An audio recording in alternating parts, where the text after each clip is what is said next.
जय श्री राम मेरे दोस्तों, जय Shri Ram. Shri Ram institute of competition के Shri Ram institute of competition के यूट्यूब चैनल में आपका स्वागत है। पिछली क्लास में हम लोगों ने बात करी थी मैथ्स की, 2 वीडियो में आप लोगों को करा दिया था। आप लोगों को मैंने 2 वीडियो में जोड़ने के जुगाड़ सिखा दिए थे और उससे पहले हम लोगों ने मध्यकाल की बात कर दी थी और मध्यकाल के अंदर हम लोगों ने गुलाम वंश को अच्छे से पढ़ लिया था मेरे दोस्तों। गुलाम वंश की समाप्ति में सबसे लास्ट में जो अंतिम राजा था वो शमसुद्दीन कैमूर था और अब हमारी बात आएगी उससे आगे की। तो बच्चों मैं आपको बता दूं कि जलालुद्दीन फिरोज खिलजी से शुरुआत होती है, खिलजी वंश की। जलालुद्दीन फिरोज खिलजी से शुरुआत होती है, खिलजी वंश की। और खिलजी वंश का शासनकाल माना जाता है 1290 से 1320। 1290 से 1320 खिलजी वंश का शासन माना जाता है दोस्तों। जलालुद्दीन खिलजी ने बलबनी वंश के अंतिम शासक शमसुद्दीन कैमूर की हत्या करके 13 जून 1290 को अपना राज्याभिषेक करा लिया। बच्चों राज्याभिषेक का मतलब होता है राजा बनना, सत्ता पर आसीन हो जाना। तो शमसुद्दीन कैमूर की हत्या 13 जून 1290 को करके आपके जो जलालुद्दीन खिलजी हैं, जलालुद्दीन फिरोज खिलजी हैं, उन्होंने अपना राज्याभिषेक करा लिया और यहीं से होती है खिलजी वंश की स्थापना। और बच्चों जलालुद्दीन खिलजी ने बनाया किलोकरी को राजधानी। तो थोड़ा थोड़ा सा लिखते चले जाओ। जलालुद्दीन फिरोज खिलजी ने बलबनी वंश के अंतिम राजा शमसुद्दीन कैमूर की हत्या करके 13 जून 1290 को अपना राज्याभिषेक करा लिया। 13 जून 1290 को अपना राज्याभिषेक करा लिया और यहीं से होती है खिलजी वंश की स्थापना। और भैया इन्होंने बनाई है अपनी राजधानी किलोकरी। इन्होंने अपनी राजधानी कहां बनाई है? किलोकरी इन्होंने राजधानी बनाई। एक बात और महत्वपूर्ण है, जिस समय ये राजा बनते हैं उस समय इनकी उम्र 70 साल है। जिस समय ये राजा बनते हैं इनकी उम्र कितनी है? 70 वर्ष है बच्चों। राजा बनते समय इनकी उम्र 70 ईयर्स। ठीक है, राजा बनते समय इनकी उम्र 70 वर्ष है। यानी जिंदगी के खूबसूरत काल को ये बहुत हद तक पूरा कर चुके हैं और अब ये एक बुढ़ापे में बने हुए राजा हैं। तो जलालुद्दीन खिलजी पहला सुल्तान ऐसा था जिसने हिंदुओं के प्रति भी उदार दृष्टिकोण अपनाया। क्या किया इन्होंने? हिंदुओं के प्रति उदार दृष्टिकोण। ठीक है ना बच्चों? अदरवाइज हिंदुओं के प्रति अभी तक कोई उदार दृष्टिकोण वाला राजा नहीं है अभी तक। इसके बाद बात आती है बच्चों जलालुद्दीन ने मंगोलों की बात हम पहले भी कर चुके हैं। मंगोलों को परास्त किया। जलालुद्दीन ने क्या किया दोस्तों? मंगोलों को परास्त किया। और इसने अपनी बेटी की शादी चंगेज खान के बारे में भी हम बात कर चुके हैं। चंगेज खान का जो नाती था उलूंग, इसने अपनी बेटी की शादी बच्चों चंगेज खान के नाती उलूंग से की थी। किससे की थी? उलूंग से। ठीक है, उलूंग कौन था? उलूंग चंगेज खान का नाती। चंगेज खान का नाती तो समझते होगे, बेटी का बेटा नाती कहलाता है। ठीक है ना? इसने अपनी बेटी की शादी चंगेज खान के नाती उलूंग खान से करी। इससे आगे की बात हम करते हैं बच्चों। जलालुद्दीन पहला सुल्तान था जिसकी नीति दूसरे लोगों को प्रसन्न करने की, खुश रखने की थी। और बच्चों में एक बात और बताऊं, ईरान के एक धार्मिक फकीर थे जिनका नाम था सीदी मौला। क्या नाम था? सीदी मौला। सीदी मौला को इन्होंने हाथियों के पैरों के तले को चलवा दिया था। लेकिन जलालुद्दीन फिरोज खिलजी का जो भतीजा था और जो दामाद था उसका नाम था अलाउद्दीन खिलजी। भतीजा भी और दामाद भी, उसका नाम था अलाउद्दीन खिलजी। बच्चों 1296 में कड़ा मानिकपुर में, इलाहाबाद के पास पड़ता है कड़ा मानिकपुर, तो 1296 में कड़ा मानिकपुर में अलाउद्दीन खिलजी ने जलालुद्दीन की हत्या कर दी। आइए देखते हैं। जलालुद्दीन पहला सुल्तान था जिसकी नीति अन्य व्यक्तियों को प्रसन्न करने की थी। बच्चों ये बहुत प्रसन्न करना चाहता था, अन्य लोगों को गुस्सा नहीं करना चाहता था, नाराज नहीं करना चाहता था, हिंदुओं के प्रति भी उदार दृष्टिकोण रखने वाला ये सुल्तान था। ठीक है ना बच्चों? तो अब इससे आगे की बात, ठीक, जलालुद्दीन फिरोज खिलजी के भतीजे और उसके दामाद दोनों हैं वो। दामाद अलाउद्दीन खिलजी ने 1296 में कड़ा मानिकपुर इलाहाबाद में जलालुद्दीन फिरोज खिलजी की हत्या कर दी। ठीक है बच्चों? इससे आगे की बात, अलाउद्दीन खिलजी का जन्म 1266 में हुआ। कब हुआ बच्चों अलाउद्दीन खिलजी का जन्म? अलाउद्दीन खिलजी का जन्म हुआ 1266 ईस्वी में हुआ, ठीक है ना। और इसके जो पिताजी थे वो थे शहाबुद्दीन खिलजी। कौन थे? शहाबुद्दीन खिलजी। इसके पिताजी का नाम था शहाबुद्दीन खिलजी, खिलजी जो कि जलालुद्दीन का भाई था। तो भैया अलाउद्दीन खिलजी जलालुद्दीन का भतीजा हुआ, क्योंकि भाई का बेटा कौन होता है? भाई का बेटा होता है भतीजा। तो इसका भतीजा भी हुआ, और चूंकि इसने अपनी बेटी की शादी अलाउद्दीन खिलजी के साथ की थी तो अलाउद्दीन खिलजी उसका दामाद भी हुआ। अब बच्चों क्या होता है 1294 में? अब होता क्या है बच्चों 1294 में अलाउद्दीन खिलजी देवगिरी पर आक्रमण करता है। कहां आक्रमण करता है? देवगिरी। आगे चलकर देवगिरी का नाम बहुत सारी जगह आएगा, बहुत सारे संदर्भ हैं देवगिरी के लिए भी। तो 1294 में अलाउद्दीन खिलजी ने देवगिरी पर आक्रमण किया बच्चों, और इसने क्या किया? सुल्तान जलालुद्दीन से छुपाकर अपार धन संपत्ति, बहुत पैसा, बहुत पद नहीं, पैसा, बहुत सब कुछ संपत्ति प्राप्त कर ली बच्चों। अब जब इसने देवगिरी की विजय प्राप्त कर ली तो उसके मन में सुल्तान बनने की इच्छा जागृत हो गई। और बच्चों 19 जुलाई 1296 को इसने धोखे से सुल्तान जलालुद्दीन की हत्या कर दी और खुद को सत्ता का मालिक घोषित कर दिया, राजा घोषित कर दिया, सुल्तान घोषित कर दिया। 19 जुलाई, ठीक है बच्चों, 19 जुलाई 1296 को इसने अपने ससुर की, अपने चाचा की, अपने मालिक की हत्या कर दी। सत्ता का लालच ऐसा होता है कि जो सभी रिश्ते, सभी नाते, सभी बंधन तोड़ देता है, और मालिक बनने की इच्छा में इसने अपने खुद के परिवार के सदस्य, जो कि दोनों तरफ से इसका परिवार का सदस्य है, इसका ससुर भी है और इसका चाचा भी है, उसकी इसने मृत्यु की, मार दिया उसको। और 19 जुलाई 1296 को इसने जलालुद्दीन की हत्या करके सत्ता हासिल कर ली। 21 अक्टूबर 1296 को, 21 यानी 2 दिन बाद, 21 अक्टूबर 1296 को इसने खुद को सुल्तान घोषित कर दिया। 21 अक्टूबर 1296 को इसने अपने आप को सुल्तान घोषित कर दिया। मैं आपको बता दूं कि ये जब सुल्तान बनने वाला था तो सुल्तान बनने से पहले ये एक सूबेदार था, और इसने अपना जो राज्याभिषेक कराया वो दिल्ली में बलबन के लाल महल में कराया। कहां करवाया? बलबन के लाल महल में इसने अपना राज्याभिषेक कराया। तो हमारी क्या बातें हुई? हमारी बातें ये हुई कि अलाउद्दीन खिलजी का जन्म जो हुआ था 1266 में हुआ था। पिता का नाम शहाबुद्दीन खिलजी था, जो जलालुद्दीन खिलजी का भाई था, जलालुद्दीन का भाई था। 19 जुलाई 1296 को और 21 अक्टूबर 1296 को यह सुल्तान घोषित हो गया, ठीक है ना बच्चों। देवगिरी की विजय इसने प्राप्त की, और देवगिरी की विजय प्राप्त करने के बाद जब इसके पास अथाह संपत्ति, अथाह दौलत इकट्ठी हो गई तो इसके मन में सुल्तान बनने की इच्छाएं जागृत हो गई। तो बच्चों इसने अपना राज्याभिषेक कहां कराया? बलबन के लाल महल में करवाया, ठीक है ना। और जगह का नाम भी मैंने आपको बता दिया। इसने खुद को जो सुल्तान घोषित करा था वो कड़ा माणिकपुर में सुल्तान घोषित करा था, ठीक। लेकिन बच्चों जो इससे पहले वाला सुल्तान है, मैंने आपको बताया वो हिंदुओं के प्रति उदार दृष्टिकोण रखता है, वो सभी लोगों को विश्वास जीतने की कोशिश करता है, सभी लोगों के प्रति नरम दृष्टिकोण रखता है। पर अलाउद्दीन खिलजी ने उसकी नीति को पलट दिया और इसने अधिक से अधिक कठोरता बनाए रखने का शुरू किया। तो मैंने आप लोगों को बता दिया 1294 में अलाउद्दीन खिलजी ने देवगिरी पर आक्रमण किया। हम देखते रहेंगे, थोड़ा सा नोट्स बनाते रहेंगे। 19 जुलाई 1296 को इसने धोखे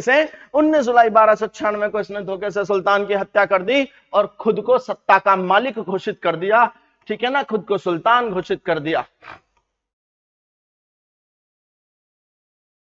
चलिए बच्चों, जलालुद्दीन के काल में, जलालुद्दीन कौन? अलाउद्दीन खिलजी के ससुर, लगभग इस्लाम कबूल करके 2000 मंगोल दिल्ली के आसपास बसाए गए थे। जलालुद्दीन के शासनकाल में इस्लाम कबूल करके लगभग 2000 मंगोल आसपास बसाए गए थे, ठीक है ना बच्चों। तो अब इससे आगे की बात करते हैं हम लोग,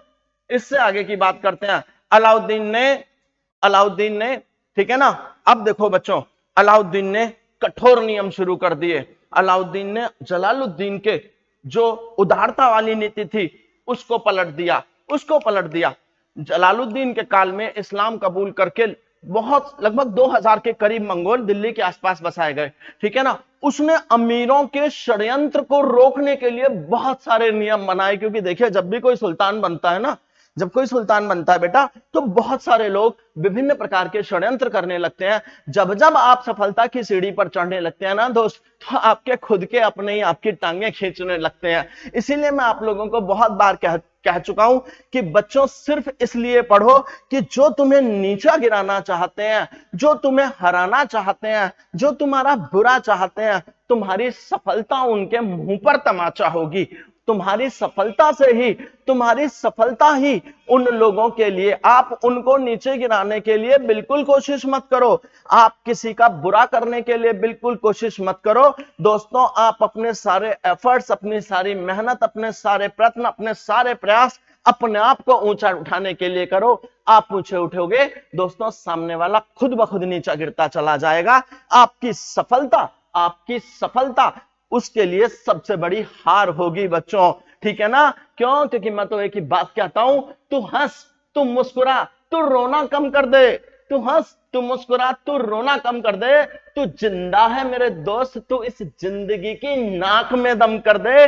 तू जिंदा है मेरे दोस्त, तू इस जिंदगी की नाक में दम कर दे। क्योंकि बेटा, रात नहीं ख्वाब बदलते हैं, मंजिलें नहीं कारवां बदलते हैं। हौसला रख मेरे दोस्त जीत का, हौसला रख मेरे दोस्त जीत का। क्योंकि किस्मत बेशक ना बदले, वक्त जरूर बदलते हैं, ठीक है ना। किस्मत बेशक ना बदले, वक्त बदलते हैं। तो बच्चों, मैंने आप लोगों को बताया कि अलाउद्दीन ने अमीरों का अपने विरुद्ध षड्यंत्र रोकने के लिए बहुत सारे नियम बनाए।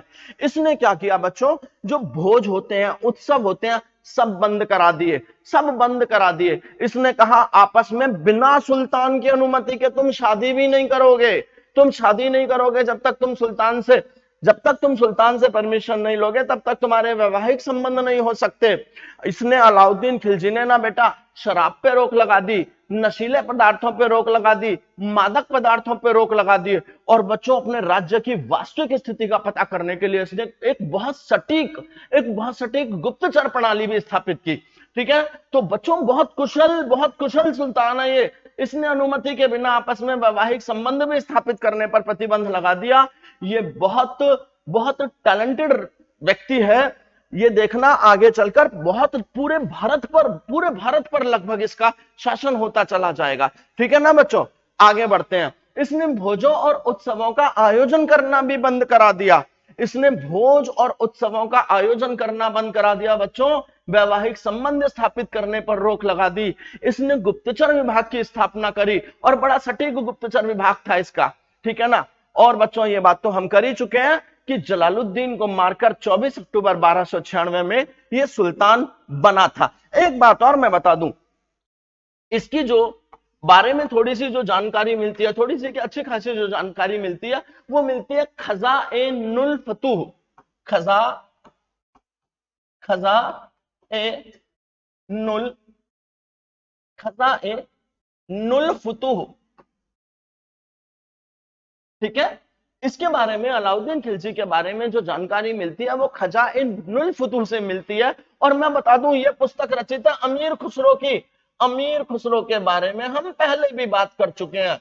अमीर खुसरो की पुस्तक खज़ाइनुल फतूह से इसके बारे में जानकारी मिलती है। और मैं पहले भी बता चुका हूं कि जलालुद्दीन को मारकर अक्टूबर 1296 में अलाउद्दीन खिलजी सुल्तान बना था। और इसने अपना राज्याभिषेक कहां कराया था?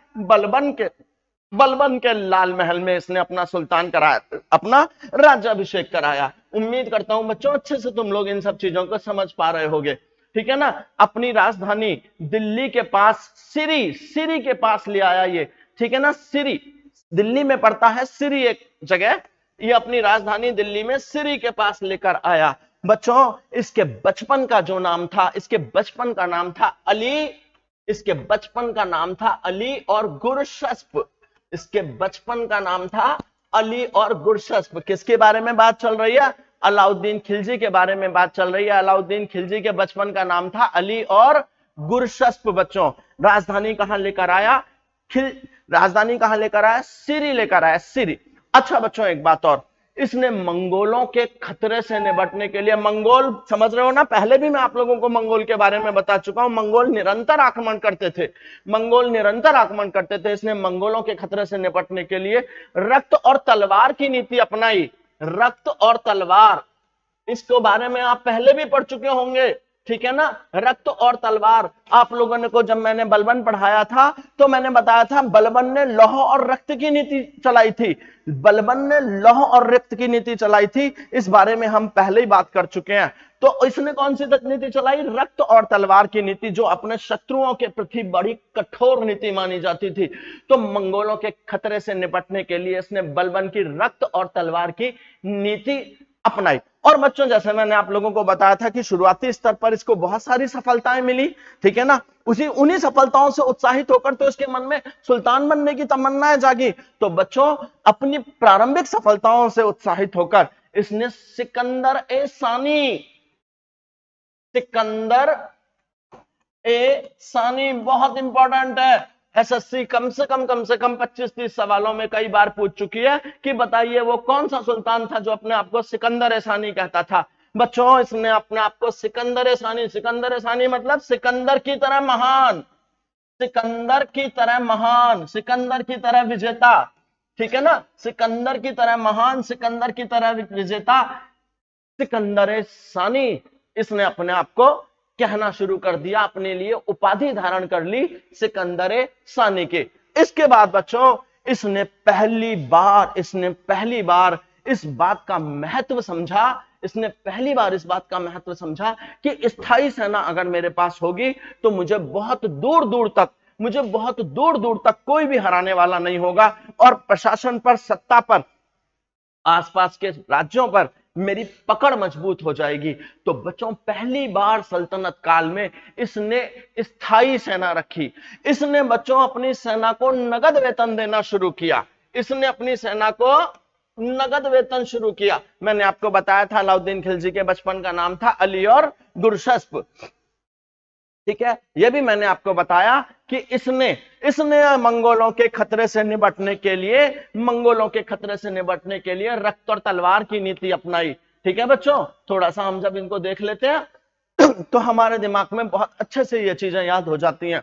अलाउद्दीन ने सिकंदर द्वितीय मतलब सिकंदर ए सानी, ठीक है ना। सिकंदर ए सानी मतलब सिकंदर की तरह महान की उपाधि धारण करी इसने, ठीक। अपनी सेना को नगद वेतन देना शुरू किया। मैं आपको बता दूं पहली बार स्थायी सेना रखने के बारे में इसने सोचा, इसने स्थायी सेना रखनी शुरू करी। पहली बार स्थायी सेना इसके पास थी। सबसे बड़ी और सबसे विशाल सेना मध्यकाल या दिल्ली के शासकों में सबसे बड़ी और सबसे स्थायी सेना इसी के पास थी, ठीक है ना। सबसे बड़ी सेना और स्थायी सेना इसी के पास थी बच्चों, ठीक। सबसे बड़ी और सबसे स्थायी सेना थी इसके पास। इसके काल में मुस्लिम राज्य पूरे भारत में फैल गया। पूरे भारत में। और वैसे भी इसने मुस्लिम राज्य को फैलाने में बहुत भूमिका निभाई। तो इसके काल में मुस्लिम राज्य पूरे भारत में फैल गया। एक चीज और बच्चों, इसने घोड़ों को ना दागने की प्रथा शुरू कराई। घोड़ा दागने की प्रथा का मतलब है घोड़े के ऊपर कुछ ऐसा साइन लगा देना, ऐसा निशान लगा देना जिससे जो युद्ध में जाने वाले घोड़े हैं और जो अन्य घोड़े हैं उनके बारे में कुछ अंतर पता चल सके, उन दोनों में हम डिफरेंशिएट कर सकें। युद्ध के दौरान हम इस स्थिति में ना रहे कि भाई हमने ये घोड़ा युद्ध का है या कैसा है। एक सेकंड बच्चों, चलिए। अलाउद्दीन खिलजी ने घोड़ों को दागने की प्रथा चलाई।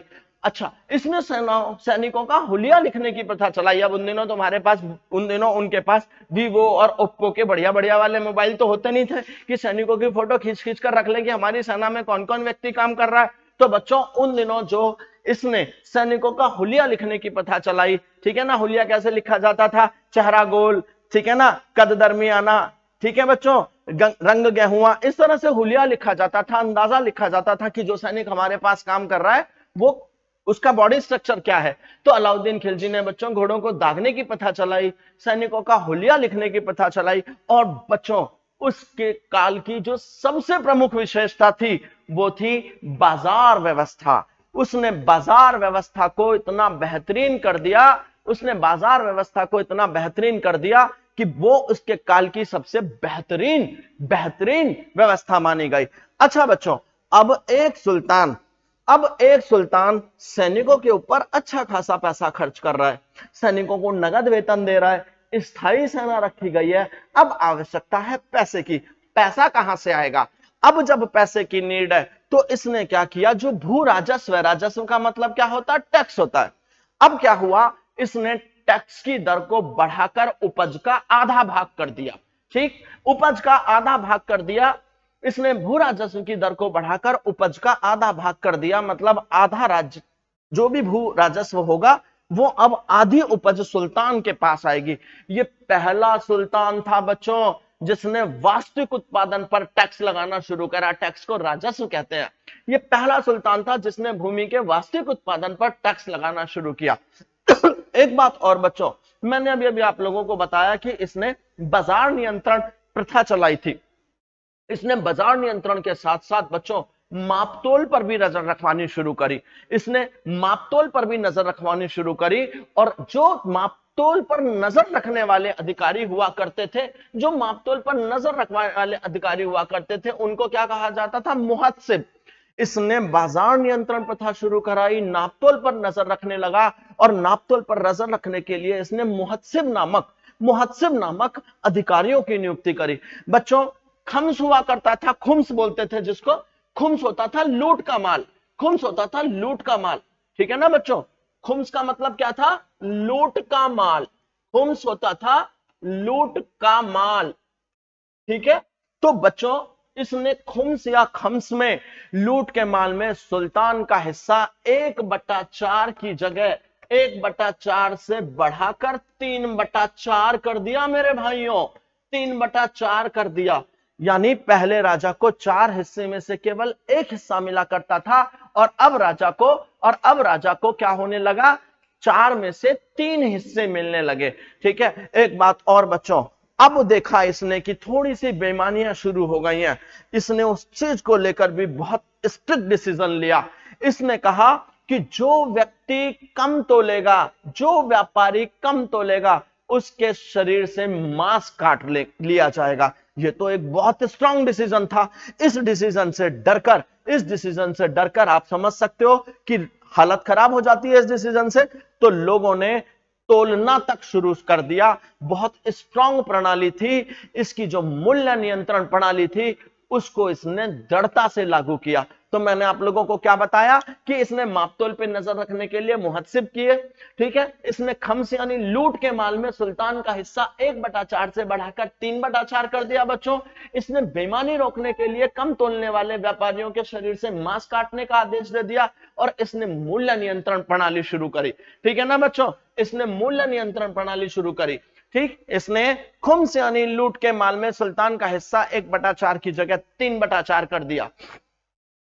ठीक, अपने राज्यों में व्यापारी में बेईमानी को रोकने के लिए कम तोलने वाले व्यक्ति के शरीर से मांस काटने का आदेश दिया। उम्मीद करता हूं तुम लोगों को चीजें अच्छे से समझ में आ रही होंगी। ठीक है बेटा, एक एक शब्द आप उठाकर देख लीजिए। एसएससी के पिछले पेपरों में जो मैं पढ़ा रहा हूं उससे बाहर नहीं मिलेगा आपको। सब कुछ यही है, पूरी की पूरी जीके आपको इस लेवल पर करा देंगे कि आपको कहीं कोई दिक्कत नहीं आएगी। ठीक ठीक, अलाउद्दीन खिलजी पहला सुल्तान था जिसने दक्षिण भारत में अपनी पताका फहराई बच्चों, और इस काम में जो उसका सबसे बड़ा सहायक था वो था मलिक काफूर।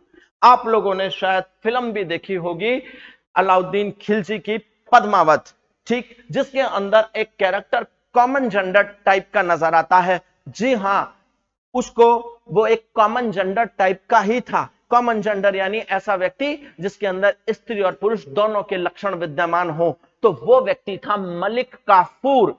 अलाउद्दीन खिलजी दिल्ली का पहला शासक था जिसने दक्षिण भारत पर अपनी विजय पताका लहराई और इस काम में उसकी सबसे बड़ी मदद करी।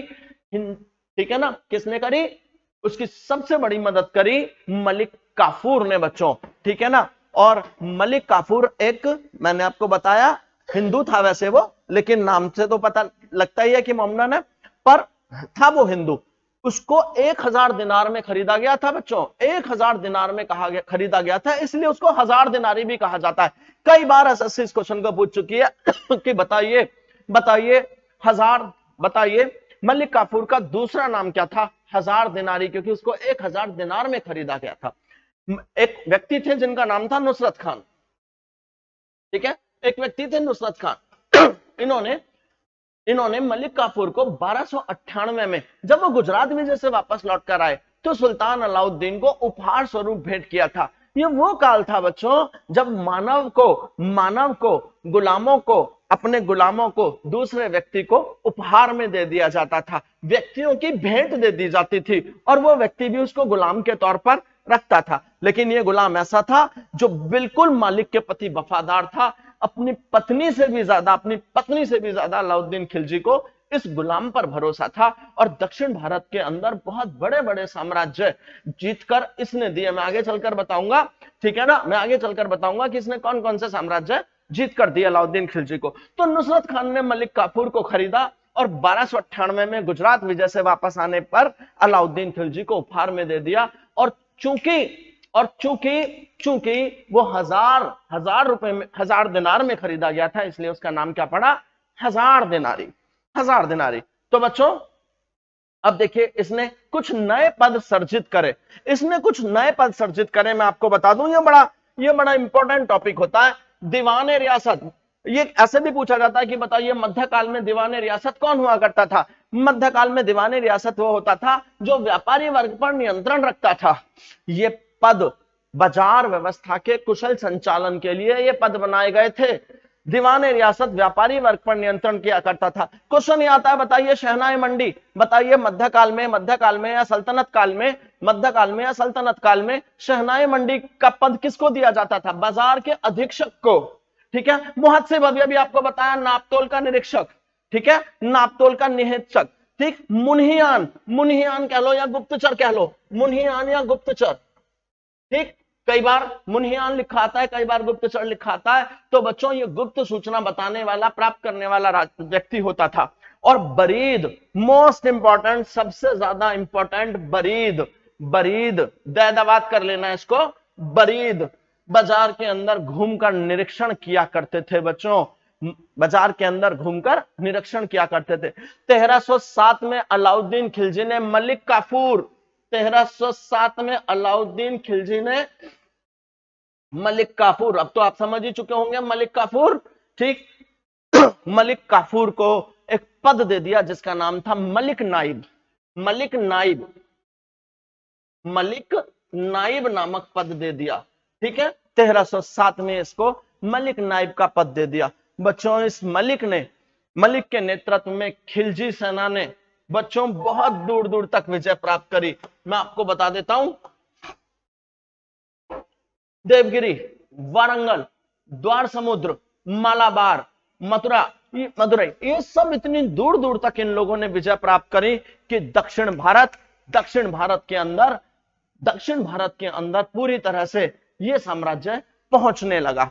तो मलिक के नेतृत्व में खिलजी सेना ने देवगिरी, वारंगल, द्वार समुद्र, मालाबार, मदुरई को विजित करके दिल्ली सल्तनत के अधीन कर दिया। मदुरई पढ़ना उसको, ठीक है ना बच्चों। अब देखिए इधर अलाउद्दीन खिलजी ने 1000 खंबा महल बनवाया। क्या बनवाया? 1000 खंबा महल। ये है अलाउद्दीन खिलजी के द्वारा बनाई गई सांस्कृतिक इमारत है। 1000 खंबा महल बनवाया।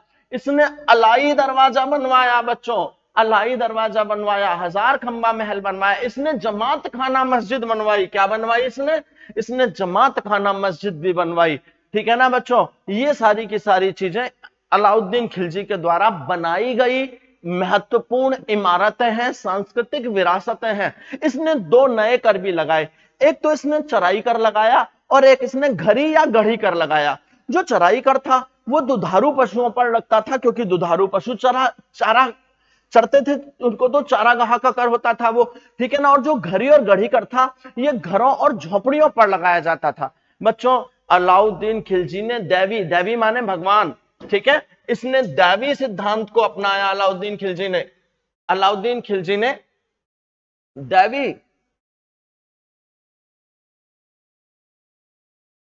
सिद्धांत को अपनाया, ठीक है बच्चों। अलाउद्दीन खिलजी ने दैवी सिद्धांत को अपनाया। इसने गैर मुस्लिमों से, ठीक है, इसने गैर मुस्लिमों से जजिया कर वसूला। जो लोग मुस्लिम नहीं थे उनसे लिया जाता था जजिया कर, और जो मुस्लिम लोग थे उनसे इसने जकात कर वसूलना शुरू किया। इससे जो गैर मुस्लिम है, जैसे हिंदू हैं या अन्य धर्म के लोग हैं जो मुस्लिम धर्म को नहीं मानते, उससे इसने जजिया कर और मुस्लिमों से इसने जकात कर वसूलना शुरू किया। बच्चों, जो राज्य में राशन प्रणाली, आज हम भी बात करते हैं, आज भी हमारे राशन प्रणाली होती है, थोड़ा सा स्वरूप बदल गया है। सबसे पहले राशनिंग व्यवस्था अलाउद्दीन खिलजी ने राशनिंग व्यवस्था शुरू की, ठीक है ना। राज्य में राशनिंग व्यवस्था लागू करना सबसे पहली इसकी सोच था। इसने उलेमा वर्ग के प्रभाव से स्वतंत्र होकर शासन करना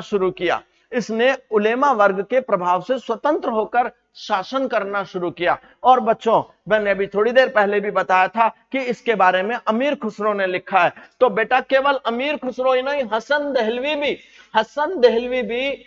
दहलवी और अमीर खुसरो। हसन दहलवी ये बहुत मशहूर व्यक्ति हैं। हसन दहलवी और अमीर खुसरो जैसी शख्सियत, हसन दहलवी और अमीर खुसरो जैसी शख्सियत इसके दरबार की शोभा बढ़ाते थे। बच्चों, इसकी दरबार की शोभा बढ़ाते थे। मैंने भी थोड़ी देर पहले भी आपको बताया, ख्यासनुल फतह में अलाउद्दीन खिलजी को सिकंदर सानी कहा गया है, सिकंदर के समान महान। और जो किसकी रचना है? अमीर खुसरो की। अभी थोड़ी देर पहले ही मैंने आपको बताया था, ठीक है ना बच्चों। इसने मलिक याकूब को क्या बना दिया? दीवाने रियासत बना दिया। क्या बना दिया? दीवाने रियासत बना दिया। मलिक याकूब को दीवाने रियासत बना दिया। और 1309 से 1311 के बीच में, 1309 से 1311 के बीच में मलिक काफूर ने दक्षिण भारत पर 2 बार आक्रमण किए, ठीक है ना। और ये बात तो हम पहले भी कर चुके हैं कि मलिक काफूर को 1000 दिनार में खरीदा गया था, इसीलिए उसे 1000 दिनारी भी कहा जाता था। और बच्चों, जो इसका पहला आक्रमण था वो तेलंगाना में वारंगल पर था। इसका जो पहला आक्रमण था, कहां था? तेलंगाना में वारंगल पर। बच्चों, बहुत इंपॉर्टेंट, कोहिनूर हीरा भारत की शान, ठीक है। कोहिनूर हीरा आगे तक रहेगा, ये महाराजा रणजीत सिंह के पास भी आएगा, ठीक है ना। इसके अलावा मोहम्मद शाह रंगीला के पास भी कोहिनूर हीरा होगा, जिसे नादिर शाह 1739 में लूट कर ले जाएगा। तो कोहिनूर हीरे के बारे में हम तसल्ली से बातें करेंगे। फिलहाल आज हमारी जो बातें चल रही हैं वो चल रही हैं खिलजी वंश की। तो तेलंगा अभियान में वहां के जो शासक थे, जिनका नाम था प्रताप रुद्रदेव सेकंड, क्या नाम था? प्रताप रुद्रदेव सेकंड। इन्होंने मलिक काफूर को विश्व प्रसिद्ध कोहिनूर हीरा गिफ्ट किया बच्चों। और मलिक काफूर इतना ईमानदार, इतना मालिक के प्रति वफादार कि उसने अलाउद्दीन खिलजी को यह गिफ्ट दे दिया। मलिक काफूर को विश्व प्रसिद्ध कोहिनूर हीरा भेंट किया गया, जिसे मलिक काफूर ने अलाउद्दीन को भेंट कर दिया। यानी अलाउद्दीन खिलजी के पास भी कोहिनूर हीरा रहा है, ठीक है ना बच्चों। तो अब हम इसके बारे में बात कर चुके हैं। अलाई दरवाजा बनवाया, हौज खास बनवाया, सीरी फोर्ट बनवाई, जमात खाना मस्जिद बनवाई। 1304 में दिल्ली में सीरी को इसने राजधानी बनवा लिया। 1304 में इसने सीरी को राजधानी बनवा लिया। बाद में हम कर चुके हैं, अलाई दरवाजा बनवाया, हौज खास बनवाया, सीरी फोर्ट बनवाया, ठीक है ना, ठीक। और इसने दिल्ली की किलेबंदी भी करवाई बच्चों, इसने दिल्ली की किलेबंदी भी कराई, ठीक। 1316 को अलाउद्दीन खिलजी की मृत्यु के बाद 1316 को सुल्तान बनाया गया, ठीक है ना। और मलिक काफूर, वही मलिक काफूर जो इसका वफादार है, उसने उसने, ठीक है ना, मलिक काफूर ने सत्ता के सारे अधिकार अपने हाथ में ले लिए अलाउद्दीन खिलजी की मृत्यु के बाद। और इसकी जो मंत्री परिषद थी ना बच्चों, थोड़ा सा इसके मंत्री परिषद के नाम भी लिख लो, वो भी तुम लोगों को पता होने चाहिए, क्योंकि एक्चुअली क्या होता है कि वो जो मंत्री परिषद ना कई बार ऐसे करके नहीं पूछी जाती कि अलाउद्दीन खिलजी की मंत्री परिषद क्या थी। अक्सर ये पूछ लिया जाता है कि बताइए मध्यकाल के अंदर मंत्री परिषद का क्या था, नाम क्या था। तो देखो बच्चों, दीवाने आरिज जो था सैन्य मंत्री था। दीवाने आरिज इसका सैन्य मंत्री हुआ करता था। आप लोगों ने पढ़ रखे होंगे ना, अगर एक बार नजर के सामने से निकले हुए होंगे तो आपके तुक्के भी बिल्कुल ठीक बैठेंगे। दीवाने रिसालत जो था वो विदेश विभाग का मंत्री हुआ करता था। और दीवान ए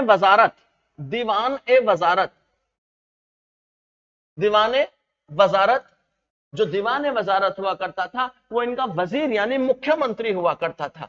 वजीर यानी मुख्यमंत्री हुआ करता था। तो बच्चों 1316 को अलाउद्दीन खिलजी की मृत्यु के बाद शहाबुद्दीन को सुल्तान बनाकर मलिक काफूर ने सत्ता के सारे अधिकार अपने हाथ में ले लिए। और यहीं पर एक और महत्वपूर्ण बात मैं आपको बता दूं, अलाउद्दीन के काल में ही मंगोलों ने भारत पर अपना सबसे अंतिम आक्रमण किया था। मंगोलों ने अपना सबसे अंतिम आक्रमण किसके काल में किया था? अलाउद्दीन के काल में ही। बच्चों, जो इब्न बतूता था उसने रहला नामक पुस्तक लिखी थी, इसके बारे में हम बात करेंगे। मोहम्मद बिन तुगलक के काल में मैं आपको इब्न बतूता के बारे में भी बताऊंगा, ठीक है ना, क्योंकि इन सब किताबों से ही हम लोगों को इस तरह के वंश के बारे में जानकारी मिलती है। तो बच्चों 5 जनवरी 1316 को अलाउद्दीन खिलजी की मृत्यु हो गई। 5 जनवरी 1316 को एक बीमारी होती है जिस बीमारी का नाम होता है जलोदर। तो जलोदर नामक रोग से इसकी मृत्यु हो गई। और बच्चों, इसका जो 5-6 साल का बेटा था उसका नाम था शहाबुद्दीन, ठीक है ना। इसका जो 5-6 साल का बेटा था, क्या नाम था उसका? शहाबुद्दीन। अब शहाबुद्दीन को सुल्तान बनाया गया, ठीक है ना बच्चों। अब जो शहाबुद्दीन है वो सुल्तान है, 5-6 साल का लड़का है। और इस समय सत्ता का जो मजबूत पकड़ कौन रखता है? मलिक काफूर, जो अलाउद्दीन खिलजी का गुलाम है, दास है, दक्षिण भारत विजय करके आया है। तो मलिक काफूर ने सत्ता के सारे अधिकार इसके नाम पर खुद अपने हाथ में ले लिए, क्योंकि 5-6 साल का बच्चा तो सत्ता चलाएगा नहीं। और मलिक काफूर प्रभावशाली व्यक्ति हो गया, तो मलिक काफूर ने शहाबुद्दीन को सुल्तान बनाकर सत्ता के सारे अधिकार ले लिए। लेकिन होता क्या है बेटा, मात्र 35 दिन बाद अलाउद्दीन खिलजी का तीसरा बेटा, जिसका नाम है कुतुबुद्दीन मुबारक खिलजी, क्या नाम है उसका? कुतुबुद्दीन मुबारक खिलजी, वो मलिक काफूर की हत्या कर देता है और अपने आप को क्या घोषित कर देता है? सुल्तान घोषित कर देता है, ठीक है ना। 35 दिन के बाद ही अलाउद्दीन का तीसरा बेटा कुतुबुद्दीन मुबारक खिलजी मलिक काफूर की हत्या करके अपने आप को सुल्तान घोषित कर देता है। बहुत हद तक मैंने इस बार ये भी कोशिश की है कि आपको सारा मटेरियल रिटन में भी मिले, आप स्क्रीनशॉट ले लें उसके, और आपके पास काफी सारा मैटर रिटन में भी हो, ठीक है ना बच्चों। तो अब कुछ ही दिनों में 35 दिन के बाद अलाउद्दीन खिलजी के तीसरे बेटे कुतुबुद्दीन मुबारक खिलजी ने मलिक काफूर की हत्या कर दी और खुद क्या बन गया? सुल्तान बन गया। लेकिन बच्चों, ये थोड़े अलग ही किस्म के महान व्यक्ति हैं। ये कैसे व्यक्ति हैं, थोड़ी सी इनकी महानता के बारे में भी जान लो बच्चों, ठीक है ना बच्चों। कुतुबुद्दीन मुबारक खिलजी दिल्ली के सुल्तान बन गए अप्रैल 1316 में। अप्रैल 1316 में ये दिल्ली के सुल्तान बन गए। भाई जी, इनको नग्न स्त्री पुरुष की संगत बहुत पसंद थी। ये दरबार में नग्न आते थे या तो, और साथ में अपने दरबारियों को भी ये कहा करते थे क्या रखा है इन कपड़ों में, ठीक है ना बच्चों। तो नग्न स्त्री पुरुष की संगत इनको बहुत पसंद थी। और कभी कभी जब इनका मन करता था तो अपने दरबारियों के बीच में खुद भी निर्वस्त्र होकर दौड़ लगाया करते थे और उनकी निर्वस्त्र दौड़ का आयोजन किया करते थे। तो अब आप खुद समझ सकते हो ऐसे व्यक्ति को कोई व्यक्ति या कोई भी समाज क्यों स्वीकार करेगा, क्योंकि खुद भी नंगे हैं और अपने दरबारियों को भी नग्न रहकर कभी कभी दौड़ लगवा रहे हैं निर्वस्त्र अवस्था में, ठीक है ना बच्चों। तो और सबसे बड़ी बात, इन्होंने खलीफा की उपाधि भी धारण करी। कौन सी उपाधि धारण करी इन्होंने भैया जी? इन्होंने खलीफा की उपाधि भी धारण करी। वो अपने आप को इस्लाम धर्म का सर्वोच्च प्रधान कहने लगे। क्या कहने लगे? इस्लाम का सर्वोच्च प्रधान।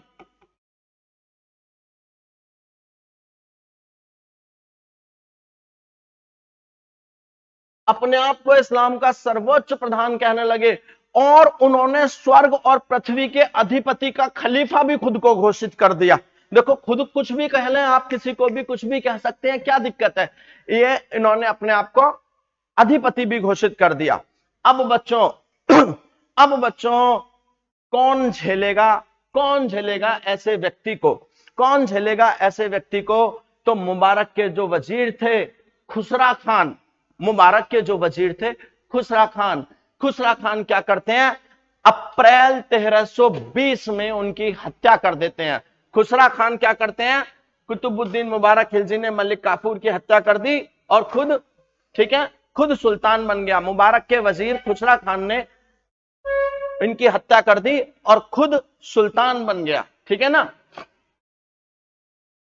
चलिए बच्चों, अब हम इससे आगे की बात करते हैं।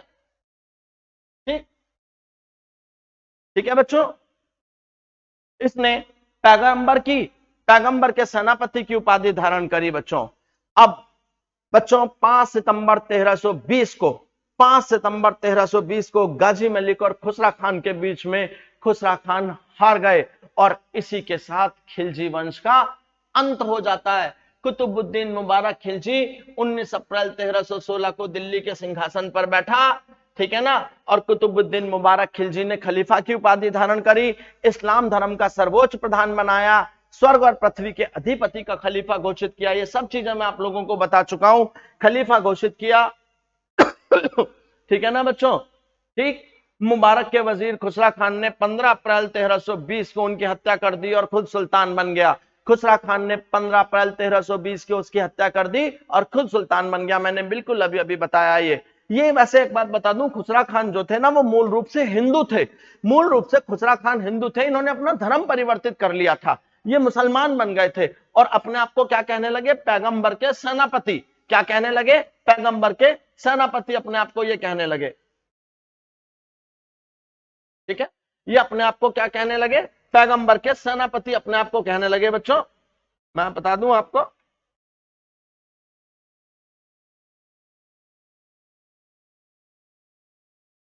चलिए, मुबारक के वजीर खुसरा खान ने 15 अप्रैल 1320 को उनकी हत्या कर दी और खुद सुल्तान बन गया। ठीक, खुसरा खान मुख्य रूप से क्या थे?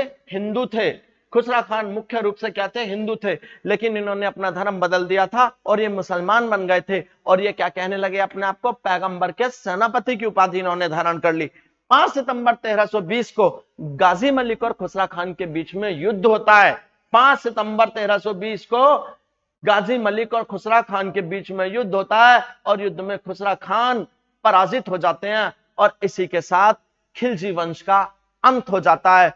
तो बच्चों, मैंने आप लोगों को पूरा का पूरा गुलाम वंश और आज इस वीडियो में पूरा खिलजी वंश समाप्त करा दिया। अब अगली वीडियो मेरी इससे अगले वंश के साथ होगी। साथ ही मैं आप लोगों को मैथ्स की भी 2 वीडियो कैलकुलेशन की दे चुका हूं। अब मेरी वीडियो थोड़ा जल्दी आएंगी, तो अब आप याद कीजिए, अब आप पढ़िए, क्योंकि अब आपके पेपरों को ज्यादा समय नहीं हुआ बचा है। और बच्चों, आप लोगों को ये मेरी वीडियोस बहुत हेल्प करेंगी। इवन सुनकर भी आप इन सब चीजों को याद कर सकते हो। तो बच्चों, मैं चलते वक्त एक ही बात करवाऊंगा जो मैंने बोला भी था, तू हंस, तू मुस्कुरा, तू रोना कम कर दे, तू जिंदा है मेरे दोस्त, इस जिंदगी की नाक में दम कर दे। क्यों? क्योंकि तुझे सफलता पानी है। तेरा मुकाबला किसी और से नहीं, तेरा मुकाबला तेरे खुद से है बेटा। तू सर्वश्रेष्ठ है। अगर तू अपने दम पर नौकरी लेना चाहता है तो तेरा मुकाबला खुद से होगा।